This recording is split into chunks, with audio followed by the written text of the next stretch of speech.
किसी समय की बात है, एक राजा हुआ करता था। उसका बेटा और उसके मंत्री का बेटा गहरे मित्र थे। दोनों हमेशा साथ खाते पीते घूमते फिरते रहते थे। एक दिन दोनों ने मिलकर विदेश यात्रा का निर्णय किया।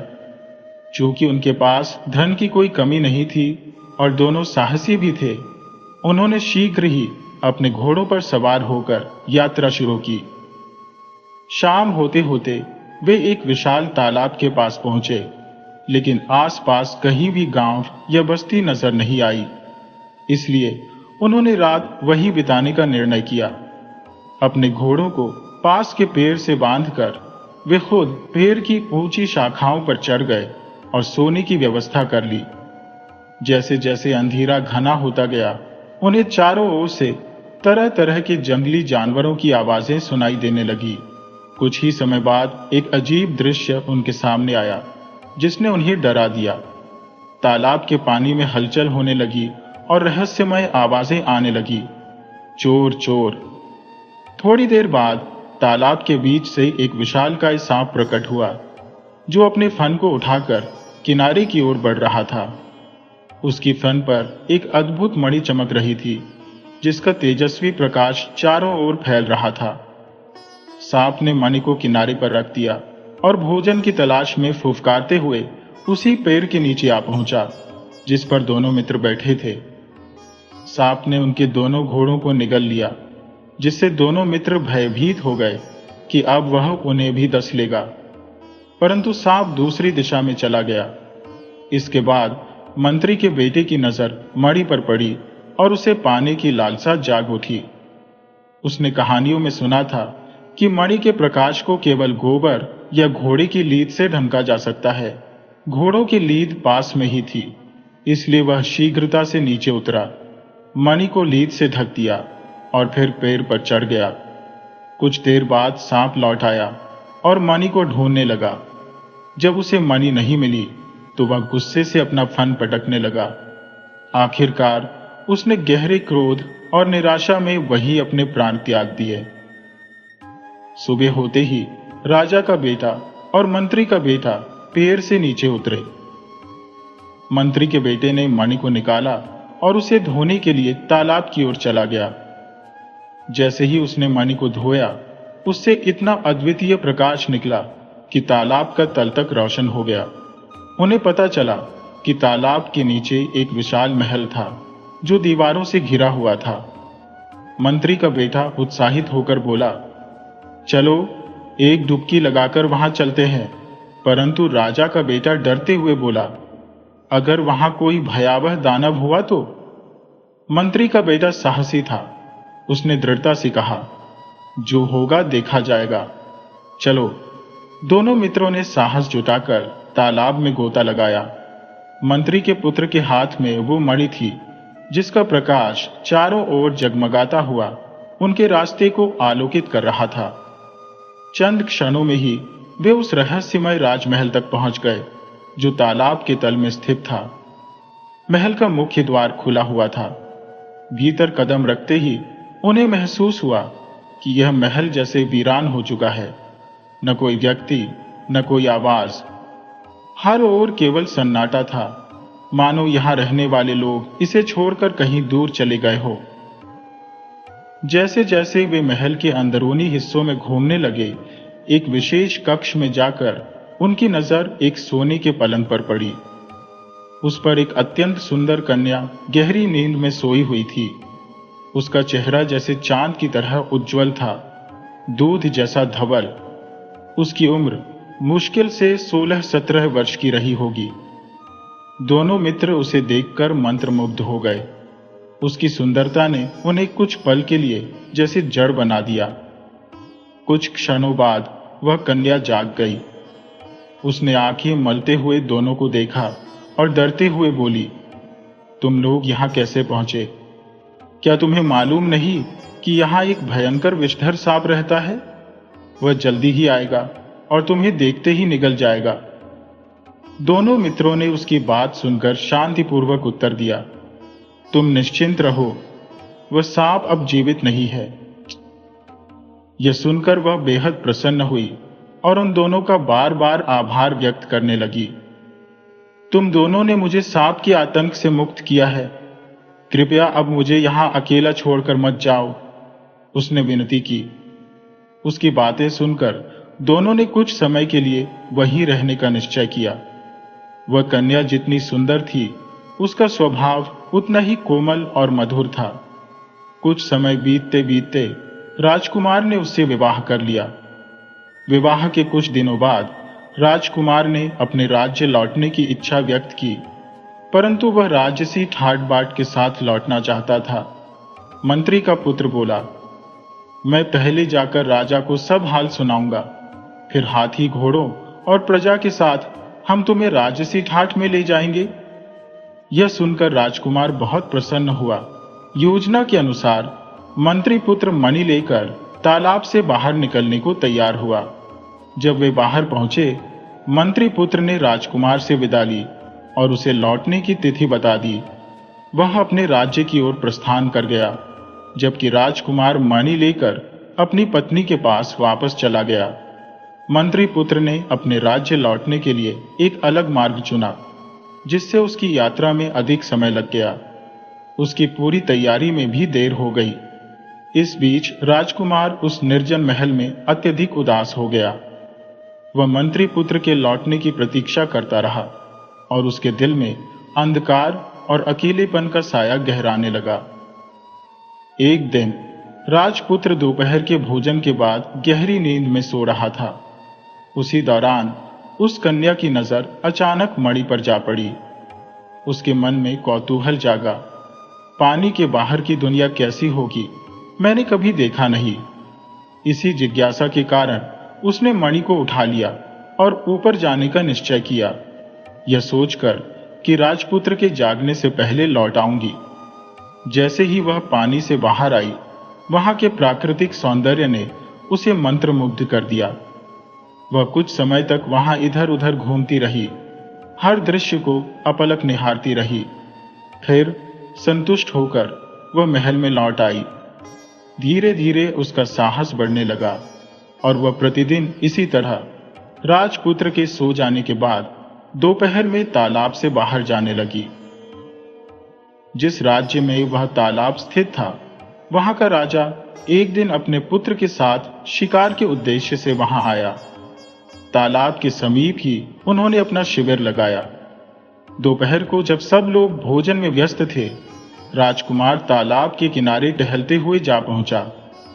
उसी समय एक बूढ़ी औरत सूखी लकड़ियां चुनने के लिए वहीं पास में मौजूद थी। तालाब की सीढ़ियों पर उस समय वह लड़की मणि लेकर बैठी हुई थी, रोज की तरह। अचानक उसकी नजर राजकुमार और उसकी ओर गई। वह घबरा गई और तुरंत पानी में छलांग लगाकर अपने महल में लौट आई, जहां जाकर उसने राहत की सांस ली। उधर राजकुमार उस कन्या की अप्रतिम सुंदरता पर मोहित हो गया था। उसने ऐसा रूप कभी पहले नहीं देखा था। लड़की की एक ही झलक पाकर वह स्तब्ध रह गया था, मानो किसी जादू ने उसे जकड़ लिया हो। जैसे ही वह लड़की अदृश्य हो गई, राजकुमार वहां जड़वत खड़ा रहा। उसकी आंखें उसे पुनः देखने की कामना करती रही, परंतु उसकी यह इच्छा पूरी नहीं हुई और धीरे धीरे वह पागलपन की स्थिति में पहुंच गया। बीच बीच में वह बड़बड़ाता, अब भी थी, अब भी नहीं। उसकी बातें कोई समझ नहीं पा रहा था। वह वहां से लौटने को बिल्कुल तैयार नहीं था। बड़ी मुश्किल से उसे राजमहल वापस लाया गया। राजा ने राज्य के सभी बड़े वैद्यों को बुलवाया, लेकिन राजकुमार का कोई इलाज नहीं हो सका। वह बस एक ही बात दोहराता रहा, अब भी थी, अब भी नहीं। राजा बहुत दुखी हो गया था। राजा ने पूरे राज्य में घोषणा करवाई कि जो भी राजकुमार को ठीक कर देगा, उसका विवाह राजकुमार की बेटी से करवा दिया जाएगा और आधा राज्य भी उसे सौंप दिया जाएगा। लेकिन कोई भी सामने नहीं आया। राजा बिल्कुल निराश हो चुका था। तभी एक दिन एक बूढ़ी औरत ने आकर राजा से कहा, महाराज, मैं आपके पुत्र को ठीक कर सकती हूं। राजा ने आश्चर्य से पूछा, तुम? क्या तुम जानती हो कि राज्य के महानतम वैद्य भी उसे ठीक नहीं कर पाए? और तुम कह रही हो कि उसे ठीक कर दोगी? बूढ़ी औरत ने आत्मविश्वास से कहा। हाँ महाराज, परंतु पहले मुझे उसे ठीक करने दीजिए, फिर मैं आपको बताऊंगी कि वह पागल क्यों हुआ था। राजा ने पूछा, कितने दिन लगेंगे? बूढ़ी औरत बोली, यह तो मैं अभी नहीं कह सकती महाराज, पर यदि आपका सहयोग मिला तो आपका पुत्र जल्द ही ठीक हो जाएगा। राजा ने पूछा, मेरा सहयोग? कैसा सहयोग चाहिए तुम्हें? बूढ़ी औरत बोली, जिस तालाब के पास राजकुमार पागल हुआ था वहां मेरे लिए एक झोपड़ी बनवा दीजिए। झोपड़ी से 100 कदम दूर आपके सैनिक तैनात रहेंगे और मेरे निर्देशों का पालन करेंगे। राजा ने सैनिकों को निर्देश दिए कि वे बुढ़िया के सभी आदेशों का पालन करें। बुढ़िया ने कहा, महाराज, एक बात और, आप अपने वचन को ना भूलें। मैं आपके बेटे से विवाह नहीं करूंगी, लेकिन बदले में आपको अपनी बेटी का विवाह मेरे बेटे फकीर चंद से करना होगा। फकीर चंद उसका बेटा था, जो अक्सर पागल जैसा व्यवहार करता था, इसलिए उसे लोग फकीर की मां कहकर बुलाते थे। फकीर चंद कभी कभी घर से भाग जाता था और जब वापस आता तो बिना सिर पैर की बातें करता, जिन्हें कोई समझ नहीं पाता था। राजा के आदेश पर तालाब के किनारे बुढ़िया के लिए एक झोपड़ी बना दी गई और 100 कदम की दूरी पर सैनिकों की चौकसी के लिए भी व्यवस्था की गई। सैनिकों को सख्त आदेश थे कि बुढ़िया के बुलावे के बिना कोई तालाब के पास न जाए। बुढ़िया पूरी निगरानी रखने लगी, जबकि तालाब के भीतर राजमहल में राजपुत्र अपनी पत्नी के साथ मंत्री पुत्र के आने की प्रतीक्षा कर रहा था, परंतु मंत्री पुत्र का कोई अता पता नहीं था। उस घटना के बाद वह लड़की एक दिन भी तालाब से बाहर नहीं आई थी, लेकिन किस्मत कब किस करवट बदल जाए कौन जानता है। एक दिन जब राजपुत्र दोपहर के भोजन के बाद सोने चला गया, वह लड़की मणि को हाथ में लिए तालाब से बाहर आई और घाट पर बैठ गई। बुढ़िया इसी मौके का इंतजार कर रही थी। उसने मीठी आवाज में कहा, अरे रूप की रानी, आओ, मैं तुम्हें कुछ बताती हूं। लड़की ने कोई आपत्ति नहीं की। बुढ़िया पास आकर बैठी और उसकी मणि को देखकर बोली, अरे, इसे हाथ में क्यों ले रखा है? पानी में गिर सकती है, घाट पर अच्छे से रख दो। मौका पाकर बुढ़िया ने मणि को छिपा लिया और सैनिकों को इशारा किया। सैनिकों ने फौरन लड़की को पकड़ लिया और उसे राजमहल में ले आए। जैसे ही राजपुत्र ने उस लड़की को देखा, वह खुशी से चिल्ला उठा, मिल गई, मिल गई।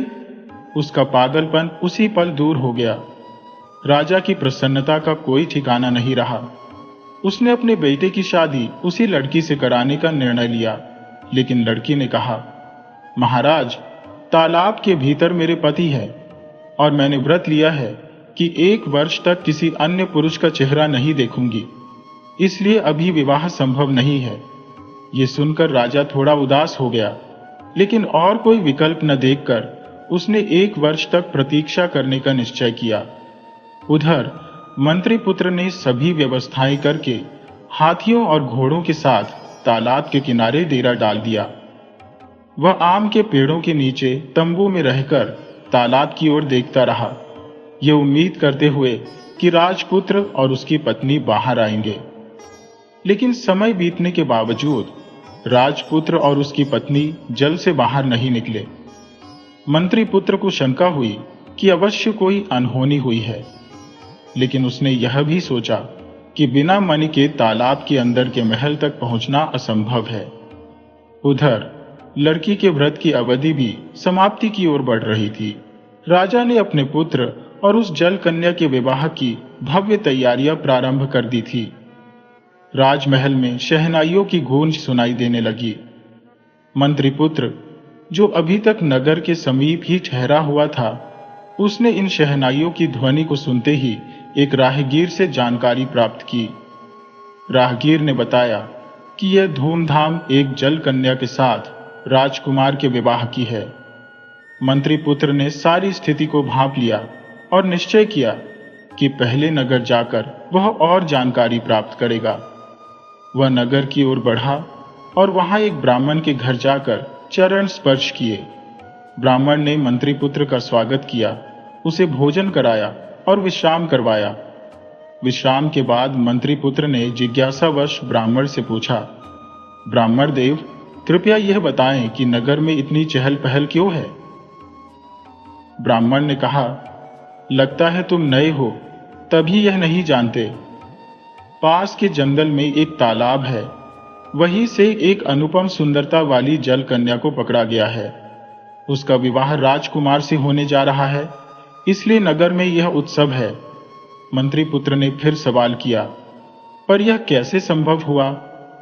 ब्राह्मण ने विस्तार से बताया कि कैसे राजा एक बार जंगल में शिकार खेलने गया था, जहां उसके पुत्र का मानसिक संतुलन बिगड़ गया। फिर एक बुढ़िया ने उस जल कन्या, चिरी ने कहा, यदि कोई उसे हाथी पर चढ़ने से रोक दे तो क्या वह बच जाएगा? हाँ, तब बच जाएगा, चिरा बोला, लेकिन उसकी मौत टलेगी नहीं। जब वे सिंहद्वार से प्रवेश करेंगे तब सिंहद्वार के गिरने से उसकी मृत्यु हो जाएगी। चिरी ने फिर पूछा, और अगर कोई सिंहद्वार पहले ही गिरा दे तब भी वह बच जाएगा? चिरा बोला, लेकिन उसका अंत टलेगा नहीं। राजा भोज का आयोजन करेगा और राजकुमार की थाली में मछली का सिर परोसा जाएगा। उसे खाते ही वह गला रुकने से मर जाएगा। चिरी ने पूछा, अगर कोई वह मछली का सिर हटा दे तो? चिरा फिर बोला, तब भी वह बच जाएगा, लेकिन उसकी विपत्ति टलेगी नहीं। रात को जब राजकुमार सोने जाएगा, एक विषधर सांप उसे डस लेगा। चिरी ने पूछा, यदि कोई सांप को मार दे तो? चिरा गहरे स्वर में बोला, तब राजकुमार बच जाएगा, लेकिन जो व्यक्ति सांप को मारेगा वह स्वयं पत्थर की मूर्ति बन जाएगा। और अगर वह व्यक्ति यह सब आज ही बता दे तो वह सफेद पत्थर की मूर्ति बनकर खड़ा हो जाएगा। चिरी ने चिंता से पूछा, तो क्या कोई उपाय है? चिरा गंभीरता से बोला, अगर राजकुमार अपनी पहली संतान को काटकर उसका रक्त मूर्ति पर लगाए तो मूर्ति फिर से जीवित हो जाएगी। सुबह होने पर मंत्री पुत्र ने उनकी और बातचीत नहीं सुनी। इसके बाद उन्होंने यात्रा जारी रखी। थोड़ी ही दूरी पर राजा ने हाथी, घोड़े और पालकी भेज दी थी। राजपुत्र जैसे ही हाथी पर चढ़ने वाला था, मंत्री पुत्र ने उसे रोका और कहा, हाथी पर मैं जाऊंगा, आप घोड़े पर चढ़िए। राजपुत्र को गुस्सा तो आया, पर उसने कुछ नहीं कहा। मन ही मन सोचा कि उसी मंत्री पुत्र की वजह से आज वह अपनी पत्नी के साथ घर लौट रहा है। जब वे नगर में दाखिल हुए तो उन्होंने राजमहल का सजाया हुआ द्वार देखा, पर मंत्री पुत्र ने उसे गिरा दिया। राजपुत्र का मन अशांत हो उठा, लेकिन वह कुछ बोला नहीं। भोजन के समय राजपुत्र की थाली में मछली का सिर परोसा गया। मंत्री पुत्र ने तुरंत वह सिर उठाकर अपने मुंह में डाल लिया। भोजन के बाद मंत्री पुत्र ने कहा, अब मुझे घर लौटने की आज्ञा दें। राजपुत्र मंत्री पुत्र के व्यवहार से इतना परेशान हो चुका था कि उसे अनुमति देने में देर नहीं की, लेकिन मंत्री पुत्र घर नहीं गया, बल्कि राजपुत्र के पलंग के नीचे छिप गया। जब आधी रात हुई और राजपुत्र और उसकी पत्नी सो रहे थे, तब मंत्री पुत्र ने देखा कि एक विषधर नाग कमरे में प्रवेश कर रहा है। जैसे ही सांप राजपुत्र को डसने वाला था, मंत्री पुत्र ने तलवार से सांप के टुकड़े टुकड़े कर दिए। वह उन टुकड़ों को राजकन्या के पानी के बर्तन में छुपाने लगा, लेकिन बर्तन लुढ़क गया और आवाज सुनकर राजकन्या जाग उठी। मंत्री पुत्र को शयन कक्ष में देखकर वह जोर से चिल्लाई। राजपुत्र भी जाग गया और तलवार उठाकर मंत्री पुत्र पर हमला करने के लिए तैयार हो गया। मंत्री पुत्र ने कहा, विश्वास करो मित्र, मैंने ये सब तुम्हारी जान बचाने के लिए किया है। राजपुत्र ने क्रोध से कहा, बेवकूफ मत बनाओ, पातालपुरी से लौटने के बाद तुम्हारा व्यवहार बदल गया है। सच बताओ। मंत्री पुत्र ने दुखी स्वर में कहा, अगर मैंने सच बताया तो मैं पत्थर की मूर्ति बन जाऊंगा। अगर तुम मुझे बचाना चाहोगे तो तुम्हें अपनी पहली संतान की बलि चढ़ाकर उसके रक्त से मुझे नहलाना होगा। राजपुत्र ने मंत्री पुत्र को बेवकूफ समझते हुए कहा, झूठी बातें मत बनाओ, सच क्या है बताओ। आखिरकार मंत्री पुत्र ने चिढ़ा और चेरी से सुनी सारी बातें बतानी शुरू की। जैसे ही उसने सारी बातें बतानी शुरू की, उसका शरीर धीरे धीरे पत्थर में बदलने लगा। अंतिम बात कहते ही वह पूरी तरह मूर्ति बन गया। राजपुत्र को गहरा पछतावा हुआ और वह अपने मित्र को बचाने के लिए कुछ भी करने को तैयार हो गया। कुछ दिनों बाद राजपुत्र को एक सुंदर पुत्र हुआ। हालांकि पुत्र को देखकर वह अत्यंत प्रसन्न हुआ, मगर मंत्री पुत्र की मूर्ति को देखकर उसका हृदय फटने लगा। अंततः राजपुत्र और उसकी पत्नी ने निश्चय किया कि वे अपने पुत्र की बलि देकर मंत्री पुत्र को जीवित करेंगे। उन्होंने पुत्र का रक्त मूर्ति पर चढ़ाया और मंत्री पुत्र पुनः जीवित हो उठा। मंत्री पुत्र को गले लगाते हुए राजपुत्र ने अपने पुत्र के कटे हुए शरीर की ओर देखा तो मंत्री पुत्र का हृदय टूटने लगा। तब उसे ध्यान आया कि उसकी पत्नी मां काली की सिद्धि रखती थी। वह तुरंत राजपुत्र के पुत्र के शरीर को लेकर अपनी पत्नी के पास गया। मां काली की कृपा से राजपुत्र का पुत्र भी जीवित हो उठा। अपने पुत्र को जीवित देखकर राजपुत्र और उसकी पत्नी की खुशी का ठिकाना नहीं रहा। इसके बाद उनका जीवन सुख शांति से व्यतीत होने लगा।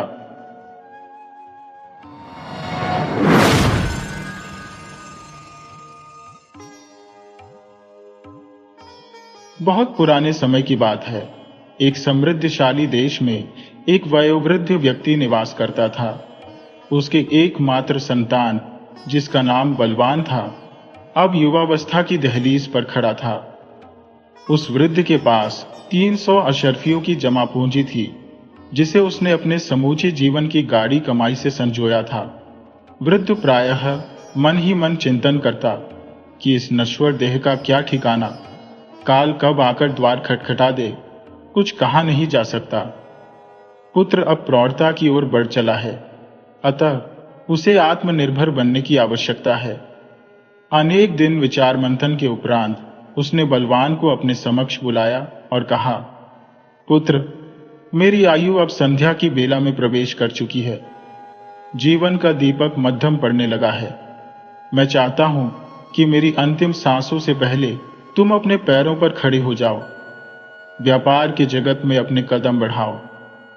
मुझे ज्ञात हुआ है कि 2 दिवस पश्चात व्यापारियों का एक विशाल कारवां सीतापुर प्रस्थान करने वाला है, जिसमें नामी गिरामी सौदागर सम्मिलित होंगे। मैं तुम्हें 100 अशर्फियां सौंपता हूं। तुम दूसरे नगर जाकर कुछ माल असबाब खरीदो और व्यापार की बारीकियां सीखो, किंतु स्मरण रखना, इन अशर्फियों को व्यर्थ की बातों में न गंवा देना। बलवान एक सुसंस्कारित सत्यनिष्ठ युवक था, किंतु वाणिज्य में उसका तनिक भी रुझान न था। उसे अभी स्पष्ट न था कि जीवन में कौन सा मार्ग अपनाना चाहिए। फिर भी पिता की आज्ञा उसके लिए पत्थर की लकीर थी, अतः उसने विवाद करना उचित न समझा। उसने वे अशर्फियां ली और यात्रा की तैयारी में जुट गया। वह उस व्यापारिक काफिले संग सीतापुर के लिए प्रस्थान कर गया। कुछ दिन के कठिन सफर के पश्चात काफिला सीतापुर पहुंचा और एक सराय में पड़ाव डाला। उस नगर में एक अत्यंत विस्तृत उपवन स्थित था। रात्रि के समय बलवान उस बाग की सैर पर निकल पड़ा। जब वह वहां पहुंचा तो उसकी दृष्टि सहसा ठहर गई। सहस्रों दीपों की जगमगाहट से बाग आलोकित था, मानो रात में दिन का उजास बिखरा हो। वहां लोगों की भारी भीड़ एकत्रित थी। इतने में एक अजनबी उसके समीप आया और बोला, युवक, तुम इतने विस्मित क्यों खड़े हो? यदि कुछ जिज्ञासा हो तो मुझसे पूछ सकते हो। बलवान ने प्रश्न किया, यह कौन लोग हैं और यहां क्या हो रहा है? उस व्यक्ति ने उत्तर दिया, नौजवान, ये सब शतरंज के खिलाड़ी हैं। यहां शतरंज की विधिवत शिक्षा दी जाती है। यह स्थान शतरंज की बारीकियों को सिखाने का प्रतिष्ठित स्थल है। बलवान के मन में उत्सुकता जाग उठी। उसने पूछा, क्या मैं भी यह खेल सीख सकता हूं? व्यक्ति ने मुस्कुराते हुए कहा, निस्संदेह, किंतु एक शर्त है, तुम्हें 100 अशर्फियां शुल्क स्वरूप जमा करनी होंगी। प्रशिक्षण अवधि 6 महीने की होगी। इस बीच तुम्हारे भोजन निवास का भार भी हमारी ओर रहेगा। बलवान ने अपनी 100 अशर्फियां तत्काल सौंप दी और विधिवत शतरंज का शिक्षार्थी बन गया। कुछ ही दिनों में यह खेल उसकी रुचि बन गया और शीघ्र ही वह शतरंज में दक्षता प्राप्त करने लगा। उसकी प्रतिभा इतनी प्रखर थी कि उसने अपने गुरु को भी मात दे दी।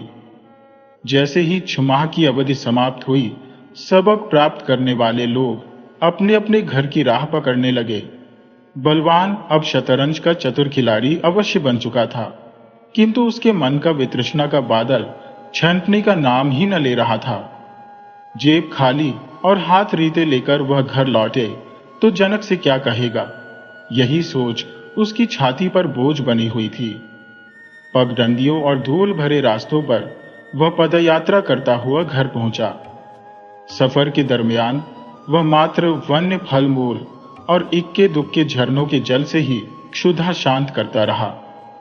जब बलवान खाली हाथ चौखट पर आया तो पिता की आंखों में व्यथा की गहरी रेखाएं उभर आई। उन्होंने भारी स्वर में कहा, तुमने न वक्त का आदर किया, न अर्जित संपत्ति की कदर। अपने ही हाथों अपने नसीब की रेखाओं को मैला कर दिया। पूरे 1 वर्ष बलवान घर की देहरी पर निष्क्रिय पड़ा रहा। फिर एक दिन पिता ने उसे स्नेह और कठोरता का मिश्रित पाठ पढ़ाया, दुनियादारी की ऊंच नीच से परिचित कराया, तजुर्बे की गठरी खोली और द्रव्य की कीमत समझाई। उन्होंने व्यापार के अनगिनत फायदे गिनाए और फिर एक बार 100 अशर्फियां सौंपी, यह कहकर कि जाओ, जीवन को दिशा दो। बलवान पुनः यात्रा पर निकला। काफिले के संग सीतापुर पहुंचा, सामान सराय में टिका दिया और संध्या बेला में उसी बाग की ओर बढ़ चला। इस बार बाग के भीतर से मधुर संगीत की लहरियां उसकी चेतना पर दस्तक दे रही थी। जहां पहले उसने शतरंज का हुनर सीखा था, वहीं अब बहुरंगी वाद्य यंत्रों की स्वर धाराएं बह रही थी, मानो धुनों का समंदर लहरा रहा हो। पिता की सीख और समझाइश पल भर में उसकी स्मृति से विलीन हो गई। मन ऐसा बावला हुआ कि दिल ने चाहा, इस बार संगीत की कोई विधा आत्मसात कर ले। नियमानुसार शर्त वही थी, 100 अशर्फिया और 6 महीने का प्रशिक्षण। बलवान ने झटपट अशर्फिया समर्पित की और सारंगी का रियाज शुरू कर दिया।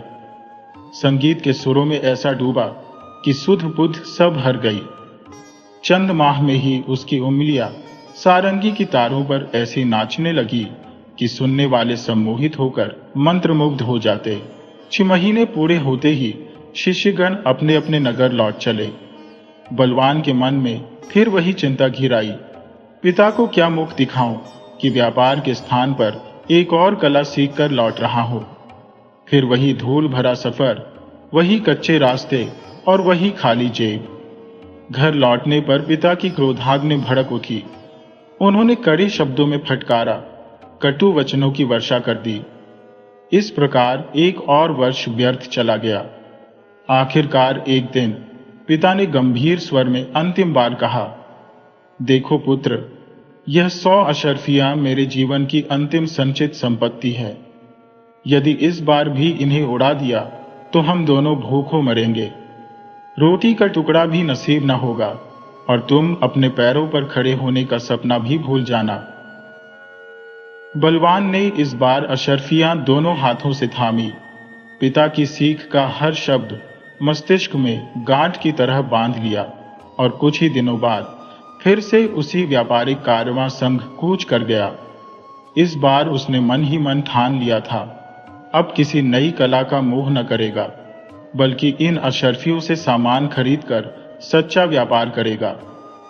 जब बलवान सीतापुर पहुंचा तो सराय में अपना सामान व्यवस्थित करने के पश्चात उसने मन ही मन संकल्प लिया कि इस दफा वह उस बाग की ओर कदम नहीं बढ़ाएगा। सांझ का धुंधलका छाते ही जब वह टहलने बाहर निकला तो अनायास ही उसके कदम उसी बाग के समीप जा ठिठके। क्षण भर वह सोचने लगा, सिर्फ झांकने में क्या हानि है। अगली ही सांस में उसके पांव बाग की देहरी लांघ चुके थे। उसकी दृष्टि वहां ठहरी जहां कभी उसने शतरंज और सारंगी की तालीम ली थी। अब वहां कुछ नवयुवक कलम दबात लिए तालीम में रमे थे।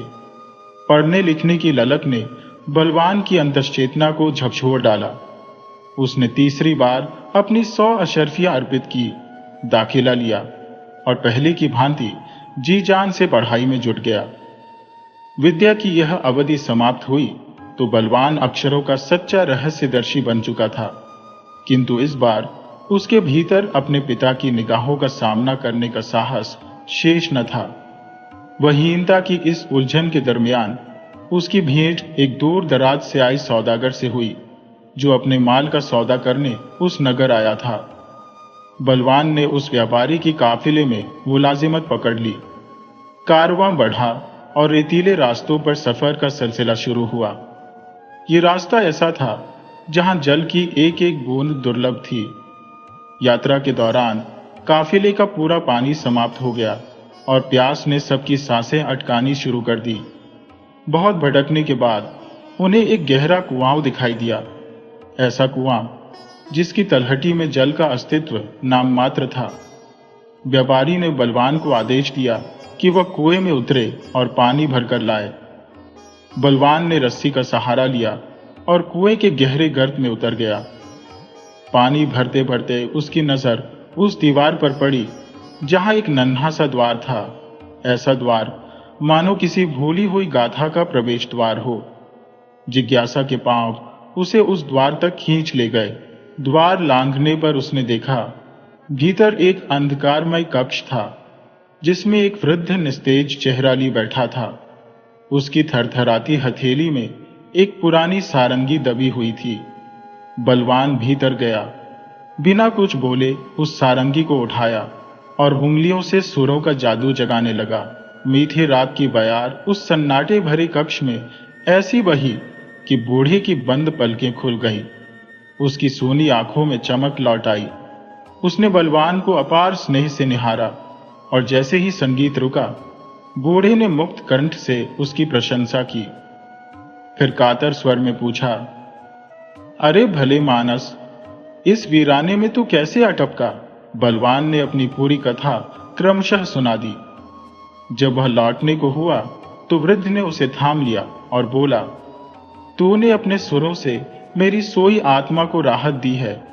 इनाम में मैं तुझे यह 300 अशर्फिया देता हूं। यदि इसके अतिरिक्त कोई मुराद हो तो निसंकोच कह डाल। बलवान ने निवेदन किया, बाबा, सबसे बड़ा इनाम यही होगा कि आप मुझे इस कुएं से बाहर निकलने का मार्ग दिखा दें। वृद्ध ने मुस्कुराते हुए 300 अशर्फियों की थैली उसके हाथ पर रखी और धीमे स्वर में कहा, अब अपनी आंखें मूंद ले और जो होना है उसे होने दे। क्षण भर के भीतर ही बलवान कुएं के गर्त से बाहर आ खड़ा हुआ। उसने चारों ओर दृष्टि दौड़ाई तो पाया कि काफिले का पूरा कारवां पहले ही कूच कर चुका था। बलवान ने रेत पर उकेरे ऊंटों के पदचिन्हों का अनुसरण किया और उनके पीछे पीछे चल पड़ा। अगली सुबह उसने कारवां को पा लिया, जहां सभी उसकी जीवित उपस्थिति देखकर स्तब्ध रह गए, जैसे किसी मृत देह में पुनः प्राण लौट आए हो। बलवान ने व्यापारी के सम्मुख समस्त घटनाक्रम बारीकी से उकेर दिया। साथ ही वह थैली भी दिखाई जो अशर्फियों से ठसाठस भरी थी। आगे बढ़ते हुए एक स्थल पर काफिला सुस्ताने के लिए ठहरा, तब व्यापारी एक पत्थर पर बैठकर खत लिखने लगा। पत्र को मुहरबंद करने के पश्चात उसने बलवान को बुलाया और स्नेहिल स्वर में बोला, बेटा, तूने अपनी सत्यनिष्ठा से मेरे हृदय को जीत लिया है। मेरी इकलौती सुपुत्री, जो रूप लावण्य और शालीनता का अद्भुत संगम है, मैं उसकी डोरी तुझसे बांधना चाहता हूं। तू मुझसे पहले मेरे घर पहुंचकर ब्याह की तैयारी करवा दे। यह खत मेरी अर्धांगिनी को सौंप देना और अपनी अशर्फिया सावधानी से संभाल कर रखना। व्यापारी की अमानत थामे बलवान त्वरित गति से उस घर की ओर रवाना हुआ। मार्ग में थकान ने उसे आ घेरा तो वह एक छायादार वृक्ष के नीचे सुस्ताने बैठा। वही उसे स्मरण आया, मैंने तो अक्षर ज्ञान भी अर्जित कर लिया है, क्यों न इस पत्र की हकीकत जान लो। उसने कागज खोला और पढ़ना आरंभ किया। शब्द जैसे तीर बनकर उसकी आत्मा में धंस गए। मैं 300 अशर्फियों की भरी हुई थैली अपने इस सेवक के हाथ प्रेषित कर रहा हूं। इसे छलने के लिए मैंने झूठा विवाह प्रलोभन दिया है। यह जैसे ही पहुंचे इसे विष देकर ठिकाने लगा देना। मैं 3 दिवस में लौटूंगा। तुम्हारा स्वामी बलवान के हाथ कांपे, उसकी आत्मा तिलमिला उठी। क्रोध और विवेक का द्वंद्व हुआ। उसने वह पत्र चिथड़े चिथड़े कर दिया और तत्काल एक नया पत्र रचा। उसमें लिखा, इस मेहमान का यथोचित स्वागत सत्कार करना। मेरे पहुंचने की प्रतीक्षा किए बगैर हमारी कन्या का विवाह इसी से संपन्न कर देना। बलवान ने उस पत्र को लिफाफे में बंद किया, अपने कुर्ते की जेब में डाला और पुनः अपने पथ पर अग्रसर हो गया। व्यापारी के भवन में पहुंचकर उसने पत्र उसकी पत्नी को सौंप दिया। पत्र पढ़ते ही गृह स्वामिनी ने बलवान की आवभगत में कोई कसर न छोड़ी। अगले ही दिन हर्षोल्लास और धूमधाम के साथ अपनी बेटी का विवाह बलवान संग संपन्न कर दिया। तीसरे दिन बलवान अपनी नववधू को संग लेकर अश्व पर आरूढ़ हुआ और नए जीवन की दिशा में बढ़ चला। प्रस्थान से पूर्व उसने घर के समस्त सेवकों को स्पष्ट आदेश दिया, मैं व्यापारिक यात्रा पर प्रस्थान कर रहा हूं। रात के साय में यदि कोई द्वार खटखटाए तो किवाड़ कतई न खोलना। यदि कोई दीवार लांघकर भीतर घुसने का दुस्साहस करे तो उसे दंडित करने में तनिक भी नरमी मत बरतना। यह मेरा अंतिम निर्देश है। उसी रात जब नक्षत्रों की छाप धरा पर बिछी थी, व्यापारी अपने घर आ टपका। उसने द्वार पर दस्तक देते देते अपनी हथेली सुजा डाली, मगर किवाड़ अपनी जगह से टस से मस न हुए। निरुपाय होकर वह दीवार लांघ भीतर उतरा, लेकिन यह क्या, वहां तैनात चाक चौबंद सेवक तो पहले से ही घात लगाए बैठे थे। उन्होंने बिना सोचे समझे उसे धर दबोचा और लाठियों का पूरा नर्तन उसकी पीठ पर उतार दिया। जब व्यापारी की कातर चीखें हवाओं में तैरने लगी, तब जाकर सेवकों को शंका हुई और उन्होंने हाथ खींच लिए। बेहोश पड़े व्यापारी को होश आया तो सबसे पहले अपनी पत्नी से पूछ बैठा, क्या मेरी चिट्ठी लेकर कोई आया था? उसका क्या किया? गृह स्वामिनी ने सरलता से उत्तर दिया, मैंने तो आपकी लिखी आज्ञा का अक्षरशः पालन किया। व्यापारी ने घबराकर पूछा, और वो अशर्फियों की थैली, उसका क्या हुआ? पत्नी विस्मित होकर बोली, कौन सी अशर्फिया? कैसी थैली? ये आप कैसी अनहोनी बातें कर रही हैं? व्यापारी का मुख मलिन पड़ गया, जैसे किसी ने धरती खिसका दी हो। कांपती जुबान से बोला, अरे, मैंने तो पत्र में साफ लिखा था कि उसके खाने में विष मिला देना। पत्नी ने उसे अविश्वास से देखा, मानो वह अपना मानसिक संतुलन खो चुका हो। उसने कटाक्ष में कहा, अजी, आप होश में हैं? अपने ही दामाद को कौन विष देता है? व्यापारी उछल पड़ा, दामाद? कौन सा दामाद? पत्नी बोली, आपकी ही बेटी का पति, वही नौजवान। व्यापारी का कंठ सूख गया। कब की शादी? ये सब कब हुआ? पत्नी बोली, 2 दिन पहले आपकी आज्ञा के अनुसार। आपने ही तो पत्र में लिखा था कि तुरंत विवाह कर देना। ये सुनते ही व्यापारी का माथा पीटने लगा। उसने क्रोध और पछतावे की ज्वाला में पत्नी को कोसा, डांटा और फिर पूछा, अब वो कहाँ है? पत्नी ने कहा, सुबह सवेरे ही नववधू को संग लेकर वह घोड़े पर सवार हो गया।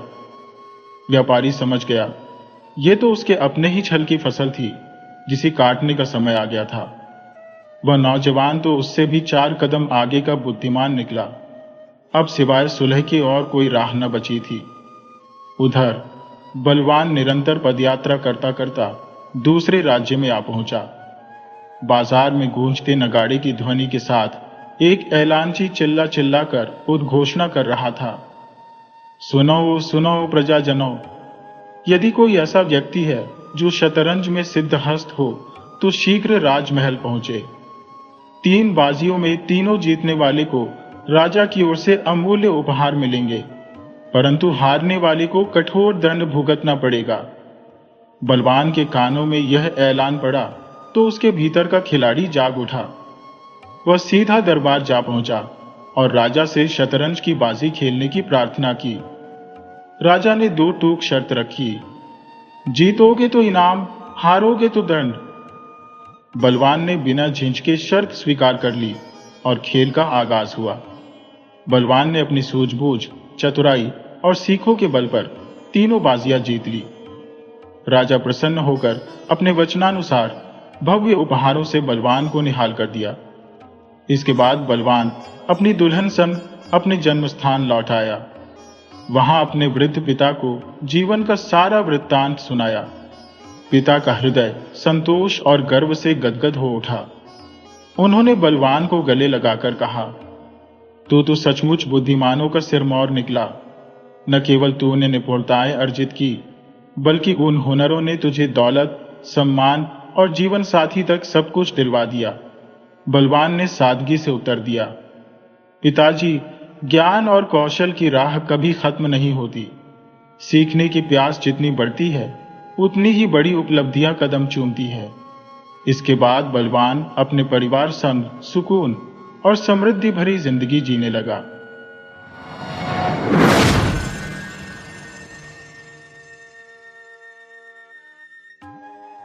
रूप और यौवन के चंचल विलास के बाद कोकिला अब उस कलुषित जीवन के चिह्न को आंसुओं से धो रही थी। विगत जीवन की याद आते ही उसका दिल बेचैन हो जाता और वह विषाद और निराशा से विकल होकर पुकार उठती, हाय, मैंने संसार में जन्म ही क्यों लिया। उसने दान और व्रत से उन कालिमाओं को धोने का प्रयत्न किया और जीवन के बसंत की सारी विभूति इस निष्फल प्रयास में लुटा दी। पर यह जागृति क्या किसी महात्मा का वरदान या किसी अनुष्ठान का फल था? नहीं, यह उस नवजात शिशु के प्रथम दर्शन का प्रसाद था, जिसके जन्म ने आज 15 साल से उसकी सूनी गोद को प्रदीप्त कर दिया था। शिशु का मुख देखते ही उसके नीले होठों पर एक क्षीण, करुण, उदास मुस्कुराहट झलक गई, पर केवल एक क्षण के लिए। एक क्षण के बाद वह मुस्कुराहट एक लंबी सांस में विलीन हो गई। उस अशक्त, क्षीण, कोमल रुदन ने कोकिला के जीवन का रुख फेर दिया। वात्सल्य की वह ज्योति उसके लिए जीवन संदेश और मोक्ष उपदेश थी। कोकिला ने उस नवजात बालिका का नाम रखा श्रद्धा। उसी के जन्म ने तो उसमें श्रद्धा उत्पन्न की थी। वह श्रद्धा को अपनी लड़की नहीं, किसी देवी का अवतार समझती थी। उसकी सहेलियां उसे बधाई देने आती, पर कोकिला बालिका को उनकी नजरों से छिपाती।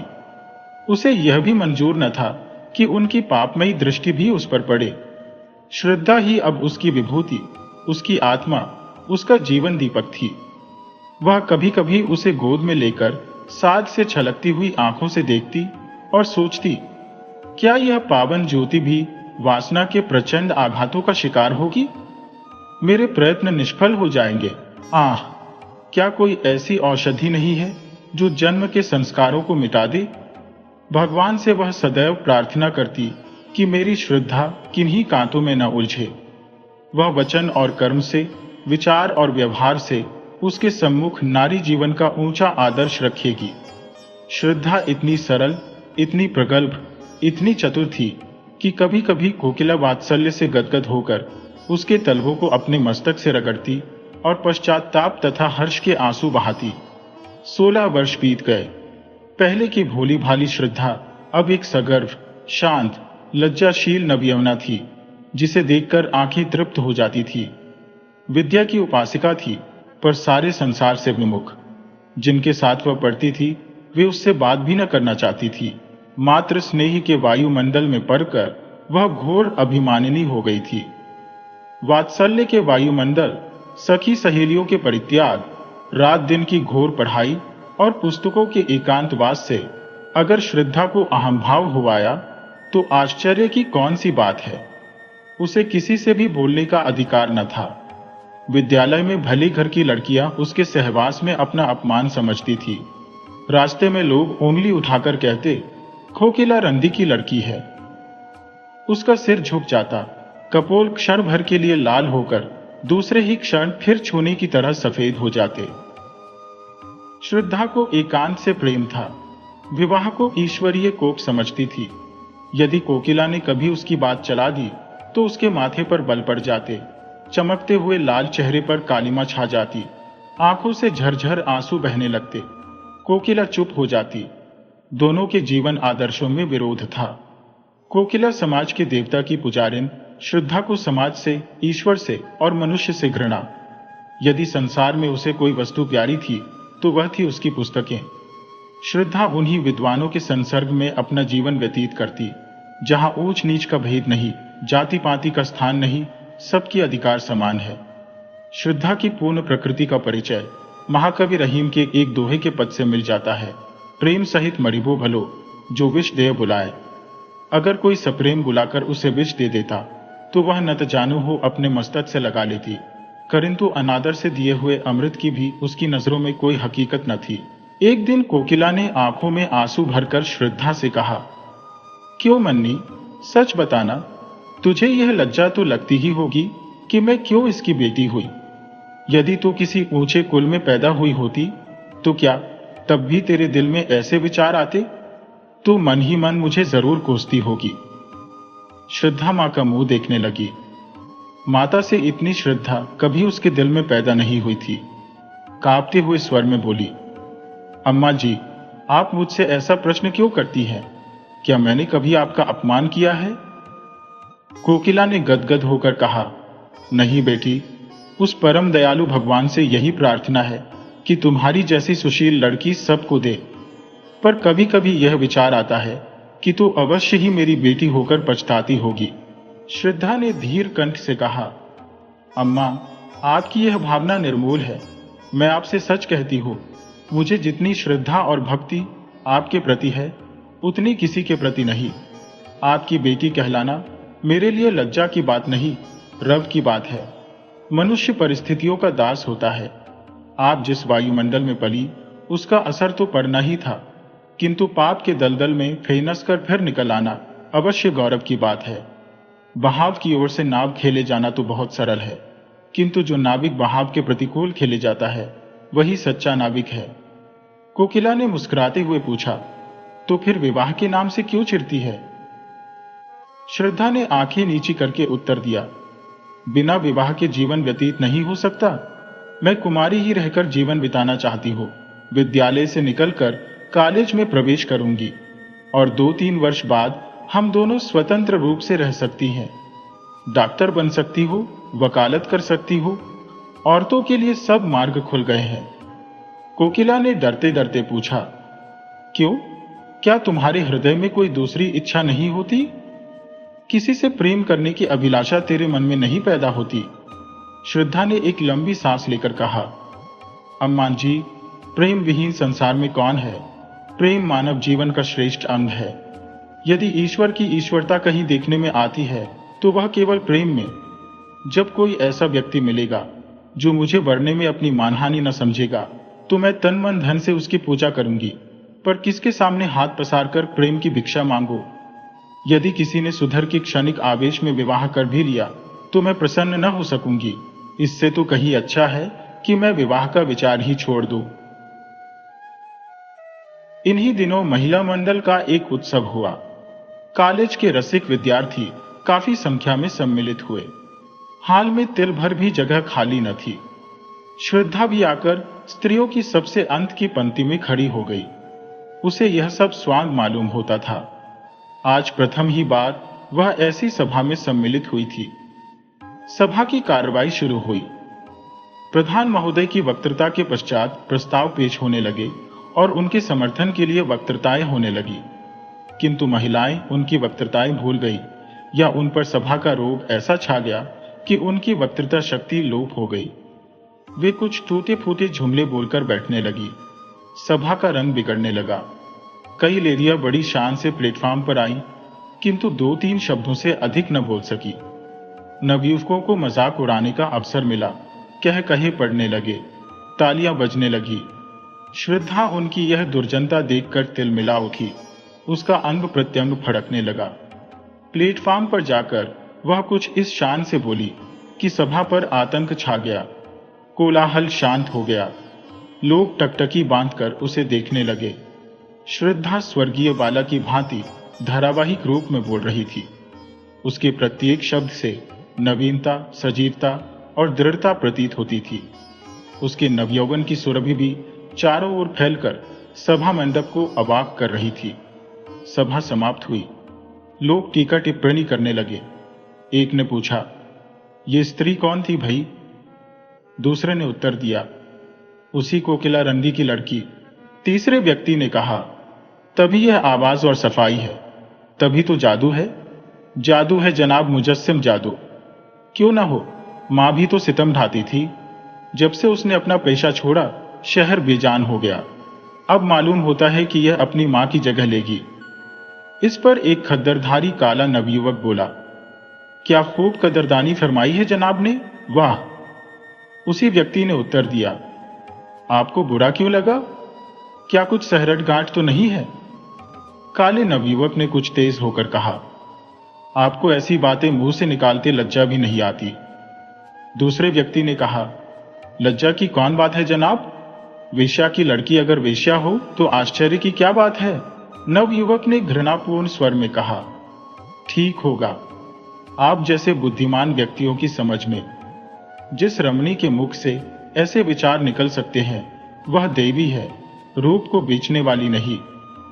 श्रद्धा उसी समय सभा से जा रही थी। यह अंतिम शब्द उसके कानों में पड़ गए। वह विस्मित और पुलकित होकर वहीं ठिठक गई। काले नवयुवक की ओर कृतज्ञतापूर्ण दृष्टि से निहारा और फिर बड़ी तेजी से आगे बढ़ गई। लेकिन रास्ते भर उसके कानों में उन्हीं शब्दों की प्रतिध्वनि गूंजती रही। अब तक श्रद्धा की प्रशंसा करने वाली, उसे उत्साहित करने वाली केवल उसी की मां कोकिला थी, और चारों ओर वही उपेक्षा थी, वही तिरस्कार। आज एक अपरिचित, काले किंतु गौर हृदय वाले, खद्दरधारी नवयुवक व्यक्ति के मुख का चित्र बराबर उसकी आंखों के सामने नाच रहा था। मन में प्रश्न उठा, वह कौन है? क्या फिर कभी उसके दर्शन होंगे? कॉलेज जाते समय श्रद्धा उस नवयुवक को खोई हुई आंखों से खोजती। घर पर रोज चिक की आड़ से रास्ते के आते जाते लोगों को देखती, लेकिन वह नवयुवक नजर न आता।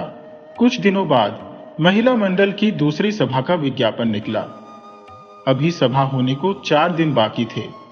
वह चारों दिन श्रद्धा ने अपना भाषण तैयार करने में बिताए।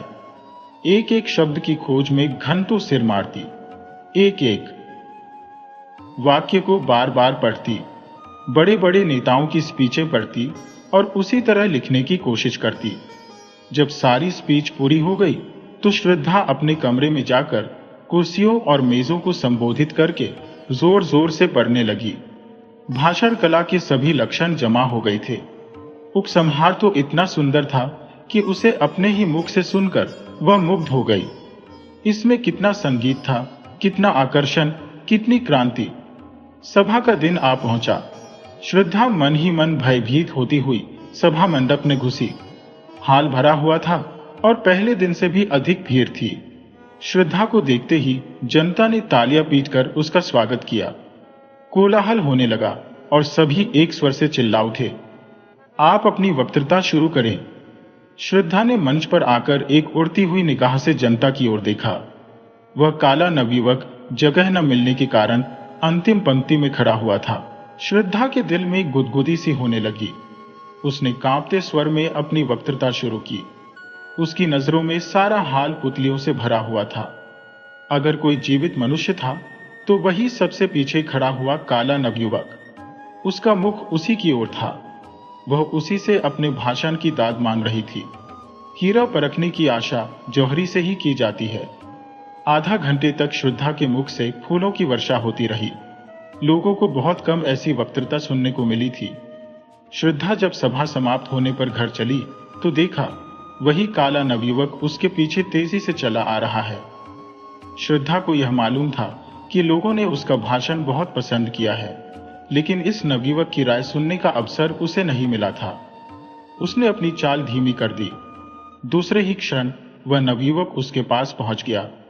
दोनों कई कदम चुपचाप चलते रहे। अंत में नवयुवक ने झिझकते हुए कहा, आज तो आपने कमाल कर दिया।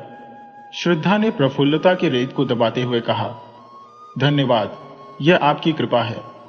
नवयुवक ने कहा, मैं किस लायक हूं? मैं ही नहीं, सारी सभा सिर धुन रही थी। श्रद्धा, क्या आपका शुभ स्थान यही है? नवयुवक, जी हां, यहां मैं ए में पढ़ रहा हूं। ये ऊंच नीच का भूत न जाने कब तक हमारे सिर पर सवार रहेगा। अभाग्य से मैं भी उन लोगों में हूं जिन्हें संसार नीच समझता है। मैं जाति का चमार हूं। मेरे पिता स्कूल के इंस्पेक्टर के यहाँ अर्दली थे। उनकी सिफारिश से स्कूल में भर्ती हो गया। तब से भाग्य से लड़ता भिड़ता चला आ रहा हूं। पहले तो स्कूल के मास्टर मुझे छूते ही न थे। वह हालत तो अब नहीं रही, किंतु लड़के अब भी मुझसे खींचे रहते हैं। श्रद्धा, मैं तो कुलीनता को जन्म से नहीं धर्म से मानती हूं। नवयुवक, ये तो आपकी वक्तृता ही से सिद्ध हो गया है और इसी से आपसे बातें करने का साहस भी हुआ, नहीं तो कहां आप और कहां मैं। श्रद्धा ने अपनी आंखें नीची करके कहा, शायद आपको मेरा हाल मालूम नहीं। नवयुवक, बहुत अच्छी तरह से मालूम है। यदि आप अपनी माताजी के दर्शन करवा सकें तो आपका बड़ा आभारी होऊंगा। वह आपसे मिलकर बड़ी प्रसन्न होंगी। शुभ नाम। मुझे भगत राम कहते हैं, दुबाई। यह परिचय धीरे धीरे स्थिर और दृढ़ होता गया। मैत्री प्रगाढ़ होती गई। श्रद्धा की नजरों में भगत राम एक देवता थे और भगत राम के समक्ष श्रद्धा मानवीय रूप में देवी थी। 1 साल बीत गया। भगत राम रोज देवी के दर्शन को जाता। दोनों घंटों बैठे बातें किया करते। श्रद्धा कुछ भाषण करती तो भगत राम सब काम छोड़कर सुनने जाता। उनके मंसूबे एक थे, जीवन के आदर्श एक, रुचि एक, विचार एक। भगत राम अब प्रेम और उसके रहस्यों की मार्मिक विवेचना करता। उसकी बातों में रस और अलंकार का कभी इतना संयोग न हुआ था। भावों को इंगित करने में उसे कमाल हो गया था। लेकिन ठीक उन अवसरों पर जब श्रद्धा के हृदय में गुदगुदी होने लगती, उसके कपोल उल्लास से रंजित हो जाते, भगत राम विषय पलट देता और जल्दी ही कोई बहाना बनाकर वहां से खिसक जाता। उसके चले जाने पर श्रद्धा हसरत के आंसू बहाती और सोचती, क्या इन्हें दिल से मेरा प्रेम नहीं। एक दिन कोकिला ने भगत राम को एकांत में बुलाकर कहा, बेटा, अब तो मुन्नी से तुम्हारा विवाह हो जाए तो अच्छा। जीवन का क्या भरोसा, कहीं मर जाऊं तो यह साध मन ही में रह जाए। भगत राम ने सिर हिलाकर कहा, अम्मा, जरा इस परीक्षा में पास हो जाने दो। जीविका का प्रश्न हल हो जाने के बाद ही विवाह शोभा देता है। यह सब तुम्हारा ही है, क्या मैं साथ बांध ले जाऊंगी। यह आपकी कृपा है अम्मान जी, पर इतना निर्लज्ज न बनाइए। मैं तो आपका हो चुका, अब तो आप दुत्कारें भी तो इस द्वार से नहीं टल सकता। वो जैसा भाग्यवान संसार में और कौन है। लेकिन देवी के मंदिर में जाने से पहले कुछ पान फूल तो होना ही चाहिए। साल भर और गुजर गया। भगत राम ने MA की उपाधि ली और अपने ही विद्यालय में अर्थशास्त्र का अध्यापक हो गया। उस दिन कोकिला ने खूब दान पुण्य किया। जब भगत राम ने आकर उसके पैरों पर सिर झुकाया तो उसने उसे छाती से लगा लिया।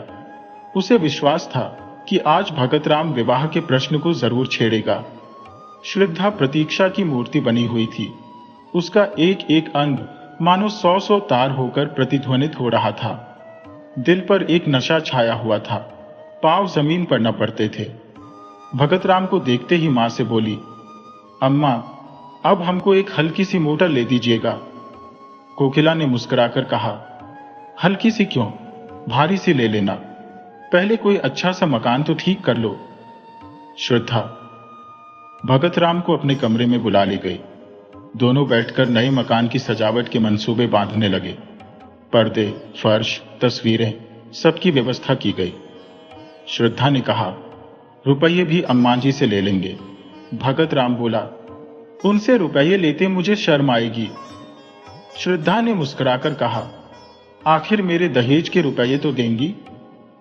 दोनों घंटे भर बातें करते रहे, मगर वह मार्मिक शब्द जिसे सुनने के लिए श्रद्धा का मन आतुर हो रहा था, आज भी भगत राम के मुंह से न निकला और वह विदा हो गया। उसके जाने पर कोकिला ने डरते डरते पूछा, आज क्या बातें हुई। श्रद्धा ने उसका आशय समझकर कहा, अगर मैं ऐसी भारी हो रही हूं तो कुएं में क्यों नहीं डाल देती। यह कहते कहते उसके धैर्य की दीवार टूट गई। वह आवेश और वह वेदना जो भीतर ही भीतर अब तक टीस रही थी, निकल पड़ी। वह फूट फूट कर रोने लगी। कोकिला ने झुंझलाकर कहा, जब कुछ बातचीत ही नहीं करना है तो रोज आते ही क्यों है? कोई ऐसा घराना भी तो नहीं है, और न ऐसे धन्ना सेठ ही है। श्रद्धा ने आंखें पोंछ कर कहा, अम्मा जी, मेरे सामने उन्हें कुछ न कहिए। उनके दिल में जो कुछ है वह मैं जानती हूं। वह मुंह से चाहे कुछ न कहे, मगर दिल से कह चुके, और मैं चाहे कानों से कुछ न सुनूं, पर दिल से सब कुछ सुन चुकी। कोकिला ने श्रद्धा से कुछ भी न कहा, लेकिन दूसरे दिन भगत राम से बोली, अब किस विचार में हो बेटा? भगत राम ने सिर खुजलाते हुए कहा, अम्मा जी, मैं तो हाजिर हूं, लेकिन घर वाले किसी तरह राजी नहीं होते। जरा फुर्सत मिले तो घर जाकर राजी कर लो। मां बाप को नाराज करना भी तो अच्छा नहीं। कोकिला कुछ जवाब न दे सकी। भगत राम के मां बाप शहर से दूर रहते थे। यही एक उनका लड़का था। उनकी सारी उमंगें उसी के विवाह पर अवलंबित थी। उन्होंने कई बार उसकी शादी तय की, पर भगत राम बार बार यही कहकर निकल जाता कि जब तक नौकर न हो जाऊंगा विवाह न करूंगा।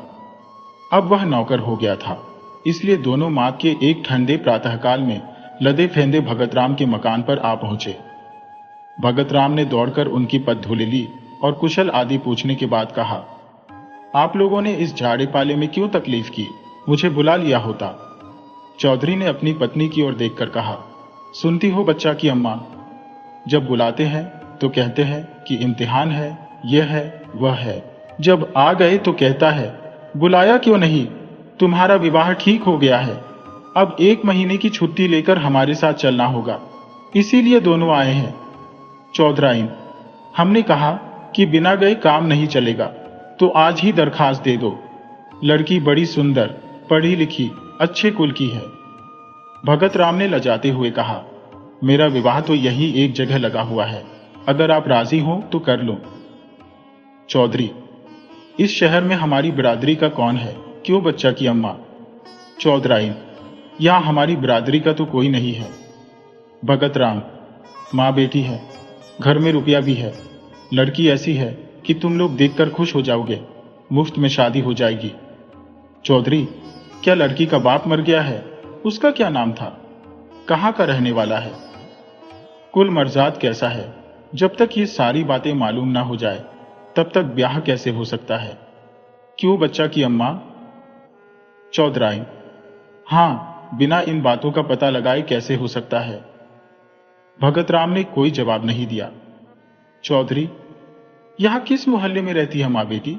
सारा शहर हमारा छाना पड़ा है, हम यहां कोई 20 साल रहे होंगे। क्यों बच्चा की अम्मा? चौधराइन, 20 साल से ज्यादा रही है। भगत राम, उनका घर नखास पर है। चौधरी, नखास से किस तरफ? भगत राम, नखास की सामने वाली गली में पहला मकान उन्हीं का है, सड़क से दिखाई देता है। चौधरी, पहला मकान तो कोकिला रंदी का है, गुलाबी रंग से पुता हुआ है ना? भगत राम ने झेंपते हुए कहा, जी हां, वही मकान है। चौधरी, तो उसमें कोकिला रंदी नहीं रहती क्या? भगत राम, रहती क्यों नहीं, मां बेटी दोनों ही तो रहती है। चौधरी, तो क्या कोकिला रंदी की लड़की से ब्याह करना चाहते हो? नाक कटवाने पर लगे हो क्या? बिरादरी में तो कोई पानी पिएगा नहीं। चौधराइन, लूका लगा दूंगी मुंह में रौड़ के। रूप रंग देख करके लुभा गए क्या? भगत राम, मैं तो इसे अपना भाग्य समझता हूं कि वह अपनी लड़की की शादी मेरे साथ करने को राजी है। अगर वह आज चाहे तो किसी बड़े से बड़े रईस के घर में शादी कर सकती है। चौधरी, रईस उससे ब्याह न करेगा, रख लेगा। तुम्हें भगवान समाई दे तो एक नहीं 4 रखो। मर्दों के लिए कौन रोक है? लेकिन जो ब्याह के लिए कहो तो ब्याह वही है जो बिरादरी में हो। चौधराइन, बहुत पढ़ने से आदमी बौरा जाता है। चौधरी, हम तो गमवार आदमी हैं, पर समझ में नहीं आता कि तुम्हारी यह नियत कैसे हुई। रंदी की बेटी चाहे इन्नर की परी हो तो भी रंदी की बेटी है। हम तुम्हारा विवाह वहां ना होने देंगे। अगर तुमने विवाह किया तो हम दोनों तुम्हारी ऊपर जान दे देंगे। इतना अच्छी तरह से समझ लेना क्यों बच्चा की अम्मा? चौधराइन, ब्याह कर लेंगे, जैसे हंसी ठट्ठा है, झाड़ू मार के भगा दूंगी रॉड को। अपनी बेटी अपने घर में रखिए। भगत राम, अगर आप लोगों की आज्ञा नहीं है तो मैं विवाह नहीं करूंगा, मगर मैं किसी दूसरी औरत से भी विवाह न करूंगा।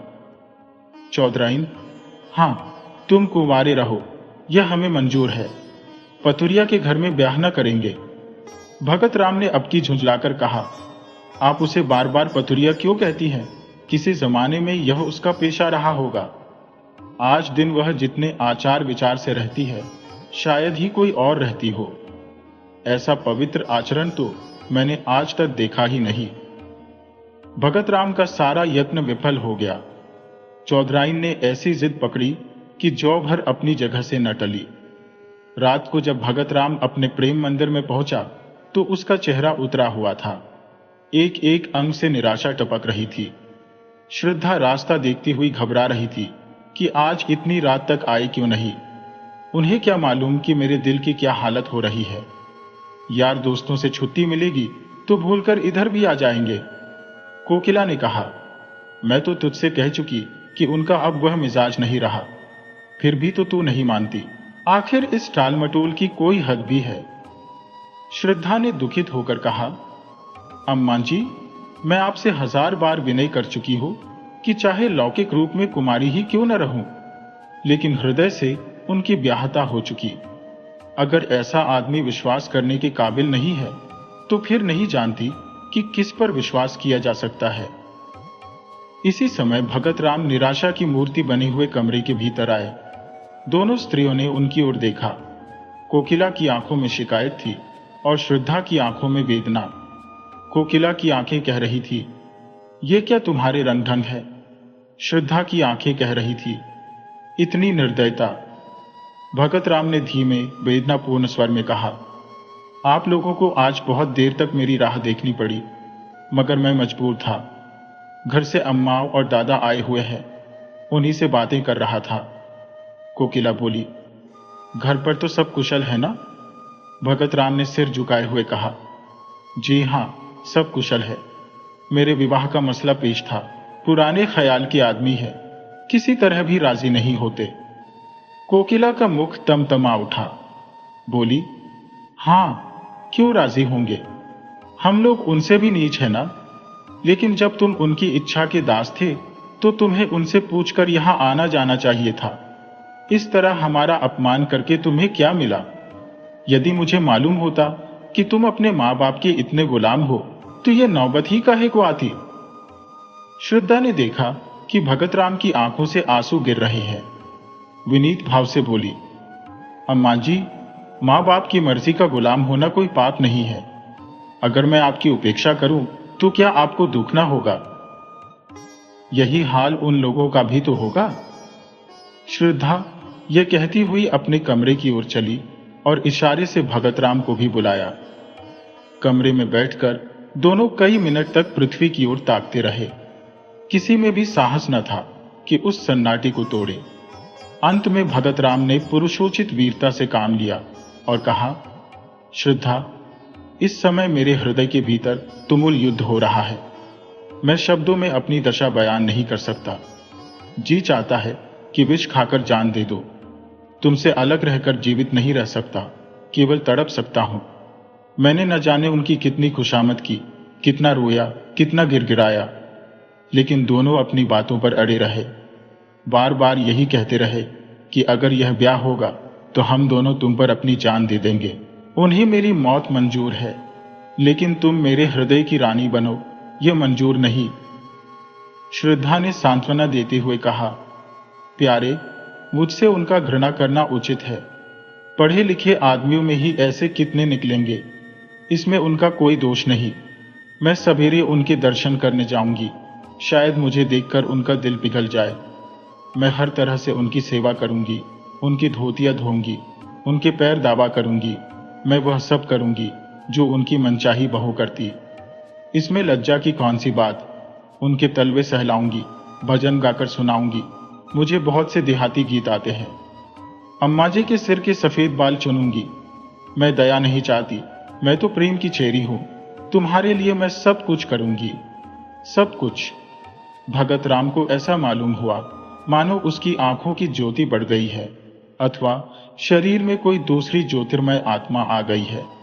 उसके हृदय का सारा अनुराग, सारा विश्वास, सारी भक्ति आंखों से उमड़कर श्रद्धा के पैरों की ओर जाती हुई मालूम हुई, मानो किसी घर से नन्हे नन्हे लाल कपोल वाले, रेशमी कपड़ों वाले, घुंघराले बालों वाले बच्चे हंसते हुए निकलकर खेलने जा रहे हो। चौधरी और चौधराइन को शहर आए हुए 2 सप्ताह बीत गए।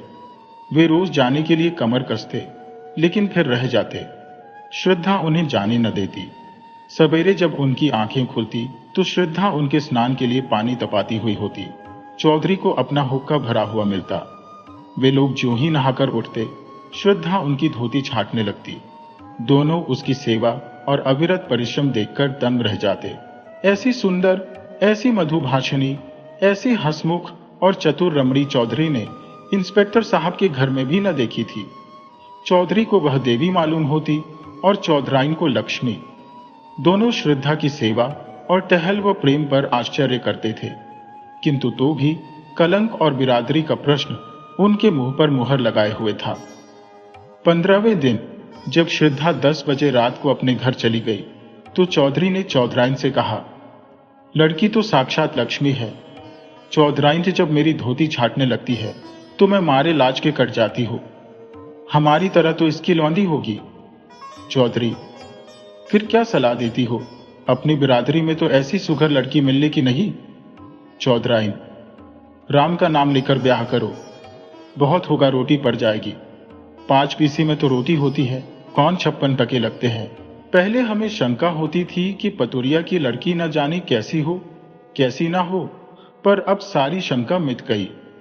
चौधरी, जब बातें करती है तो मालूम होता है मुंह से फूल झड़ते हैं। चौधराइन, मैं तो उसकी मां को बखानती हूं जिसकी कोख में ऐसी लक्ष्मी जन्मी। चौधरी, कल चलो, कोकिला से मिलकर सब ठीक ठाक कर आए। चौधराइन, मुझे तो उसके घर जाते शर्म लगती है। वह रानी बनी बैठी होगी, मैं तो उसकी लौंडी मालूम होंगी। चौधरी, तो फिर पाउडर मंगाकर मुंह में पोत लो, गौरी हो जाओगी। इंस्पेक्टर साहब की मेम भी तो रोज पाउडर लगाती थी। रंग तो सांवला था, पर जब पाउडर लगा लेती तो मुंह चमकने लगता था। चौधराइन, हुसी करोगे तो गाली दूंगी। हाँ, काली चमड़ी पर कोई रंग चढ़ता है, जो पाउडर चढ़ जाएगा तुम तो सचमुच उसके चौकीदार से लगोगे। चौधरी, तो कल मुंह अंधेरे चल दे। अगर कहीं श्रद्धा आ गई तो फिर गला न छोड़ेगी। बच्चा से कह देंगे कि पंडित से सायत मिति सब ठीक कर लो। फिर हंसकर कहा, उन्हें तो आप ही जल्दी होगी। चौधराइन भी पुराने दिन याद करके मुस्कुराने लगी। चौधरी और चौधराइन का मत पाकर कोकिला विवाह का आयोजन करने लगी। कपड़े बनवाए जाने लगे, बर्तनों की दुकानें छानी जाने लगी और गहनों के लिए सुनार के पास आदर जाने लगे। लेकिन न मालूम क्यों भगत राम के मुख पर प्रसन्नता का चिन्ह तक न था। श्रद्धा की यहां नित्य की भांति जाता, किंतु उदास, कुछ भूला हुआ सा बैठा रहता था। घंटों आत्मविस्मृति की अवस्था में शून्य दृष्टि से आकाश अथवा पृथ्वी की ओर देखा करता। श्रद्धा उसे अपने कीमती कपड़े और जड़ाऊ गहने दिखलाती। उसके अंग प्रत्यंग से आशाओं की स्फूर्ति छलकी पड़ती थी। इस नशे में वह भगत राम की आंखों में छिपे हुए आंसुओं को न देख पाती थी। इधर चौधरी भी तैयारियां कर रहे थे। बार बार शहर आते और विवाह के सामान मोल ले जाते। भगत राम के स्वतंत्र विचार वाले मित्र उसके भाग्य पर ईर्ष्या करते थे। अप्सरा जैसी सुंदर स्त्री, कारुओं के खजाने जैसी दौलत, दोनों साथ ही किसे मयस्सर होते हैं, किंतु वह जो मित्रों की ईर्ष्या, कोकिला की प्रसन्नता, श्रद्धा की मनोकामना और चौधरी और चौधराइन के आनंद का कारण था, छिप छिप कर रोता था, अपने जीवन से दुखी था। चिराग तले अंधेरा छाया हुआ था। इस छिपे हुए तूफान की किसी को भी खबर न थी, जो उसके हृदय में हाहाकार मचा रहा था। जो जो विवाह का दिन समीप आता था, भगत राम की बनावटी उमंग भी ठंडी पड़ती जाती थी। जब 4 दिन रह गए तो उसे हल्का सा ज्वर आ गया। वह श्रद्धा के घर भी न जा सका। चौधरी और चौधराइन तथा अन्य बिरादरी के लोग भी आ पहुंचे थे, किंतु सब के सब विवाह की धुन में इतने मस्त थे कि किसी का भी ध्यान उसकी ओर न गया। दूसरे दिन भी वह घर से न निकल सका। श्रद्धा ने समझा कि विवाह की रीतियों से छुट्टी न मिली होगी। तीसरे दिन चौधराइन भगतराम को बुलाने गई तो देखा कि वह सहमी हुई विस्फारित आंखों से कमरे के एक कोने की ओर देखता हुआ दोनों हाथ सामने किए पीछे हट रहा है, मानो अपने को किसी के वार से बचा रहा हो। चौधराइन ने घबराकर पूछा, बच्चा कैसा जी है? पीछे इस तरह क्यों चले जा रहे हो? यहां तो कोई नहीं है। भगतराम के मुख पर पागलों जैसी अचेतना थी, आंखों में भय छाया हुआ था। भीत स्वर में बोला, नहीं अम्मान जी, देखो वह श्रद्धा चली आ रही है। देखो उसके दोनों हाथों में 2 काली नागिनें हैं। वह मुझे उन नागिनों से डसवाना चाहती है। अरे अम्मा! वह नजदीक आ गई। श्रद्धा, श्रद्धा, तुम मेरी जान की क्यों बैरन हो गई? क्या मेरे असीम प्रेम का यही परिणाम है? मैं तो तुम्हारे चरणों पर बलि होने के लिए सदैव तत्पर था। इस जीवन का मूल्य ही क्या है? तुम इन नागिनों को दूर फेंक दो। मैं यहां तुम्हारे चरणों पर लेटकर यह जान तुम पर न्यौछावर कर दूंगा। हैं, तुम न मानोगी। यह कहकर वह चित्त गिर पड़ा। चौधराइन ने लपक कर चौधरी को बुलाया। दोनों ने भगतराम को उठाकर चारपाई पर लेटा दिया। चौधरी का ध्यान किसी आसेब की ओर गया। वह तुरंत ही लौंग और राख लेकर आसेब उतारने का आयोजन करने लगे। स्वयं मंत्र तंत्र में निपुण थे। भगतराम का सारा शरीर ठंडा था, किंतु सिर तवे की तरह तप रहा था। रात को भगतराम कई बार चौंक कर उठा। चौधरी ने हर बार मंत्रा फूंक कर अपने ख्याल से आसेब को भगाया। चौधराइन ने कहा, कोई डॉक्टर क्यों नहीं बुलाते? शायद दवा से कुछ फायदा हो। कल ब्याह और आज ये हार। चौधरी ने निशंक भाव से कहा, डॉक्टर आकर क्या करेगा? वही पीपल वाले बाबा तो हैं। दवा दारू करना उनसे और रार बढ़ाना है। रात जाने दो, सवेरा होते ही एक बकरा और एक बोतल दारू उनकी भेंट की जाएगी। बस, और कुछ करने की जरूरत नहीं। डॉक्टर बीमारी की दवा करता है कि हवा बयार की? बीमारी उन्हें कोई नहीं है। कुल के बाहर ब्याह करने ही से देवता लोग रूठ गए हैं। सवेरे चौधरी ने एक बकरा मंगाया। स्त्रियां गाती बजाती हुई देवी के चौथरे की ओर चली। जब लोग लौट कर आए तो देखा कि भगतराम की हालत खराब है। उसकी नाड़ी धीरे धीरे बंद हो रही थी। मुख पर मृत्यु विभीषिका की छाप थी। उसके दोनों नेत्रों से आंसू बहकर गालों पर ढुलक रहे थे, मानो अपूर्ण इच्छा का अंतिम संदेश निर्दय संसार को सुना रहे हो। जीवन का कितना वेदनापूर्ण दृश्य था। अहरसू की 2 बूंदें। अब चौधरी घबराए। तुरंत ही कोकिला को खबर दी। एक आदमी डॉक्टर के पास भेजा। डॉक्टर के आने में तो देर थी, वह भगतराम के मित्रों में से थे, किंतु कोकिला और श्रद्धा आदमी के साथ ही आ पहुंची। श्रद्धा भगतराम के सामने आकर खड़ी हो गई। आंखों से आंसू बहने लगे। थोड़ी देर में भगतराम ने आंखें खोली और श्रद्धा की ओर देखकर बोले, तुम आ गई हो श्रद्धा, मैं तुम्हारी राह देख रहा था। यह अंतिम प्यार लो। आज ही सब आगा पीछा का अंत हो जाएगा, जो आज से 3 वर्ष पूर्व आरंभ हुआ था। इन 3 वर्षों में मुझे जो आत्मिक यंत्रणा मिली है, हृदय ही जानता है। तुम वफा की देवी हो, लेकिन मुझे रह रहकर यह भ्रम होता था, क्या तुम खून के असर का नाश कर सकती हो? क्या तुम एक ही बार में अपनी परंपरा की नीति छोड़ सकोगी? क्या तुम जन्म के प्राकृतिक नियमों को तोड़ सकोगी? इन भ्रमपूर्ण विचारों के लिए शोक न करना। मैं तुम्हारे योग्य न था, किसी प्रकार भी और कभी भी तुम्हारे जैसा महान हृदय न बन सका। हाँ, इस भ्रम के वश में पड़कर संसार से मैं अपनी इच्छाएं बिना पूर्ण किए ही जा रहा हूं। तुम्हारी अगाध, निष्कपट, निर्मल प्रेम की स्मृति सदैव ही मेरे साथ रहेगी। किंतु हाय अफसोस। कहते कहते भगतराम की आंखें फिर बंद हो गईं। श्रद्धा के मुख पर गाढ़ी लालिमा दौड़ गई। उसके आंसू सूख गए। झुकी हुई गर्दन तन गई। माथे पर बल पड़ गए। आंखों में आत्म अभिमान की झलक आ गई। वह क्षण भर वहां खड़ी रही और दूसरे ही क्षण नीचे आकर अपनी गाड़ी में बैठ गई। कोकिला उसके पीछे पीछे दौड़ी हुई आई और बोली, बेटी, ये क्रोध करने का अवसर नहीं है।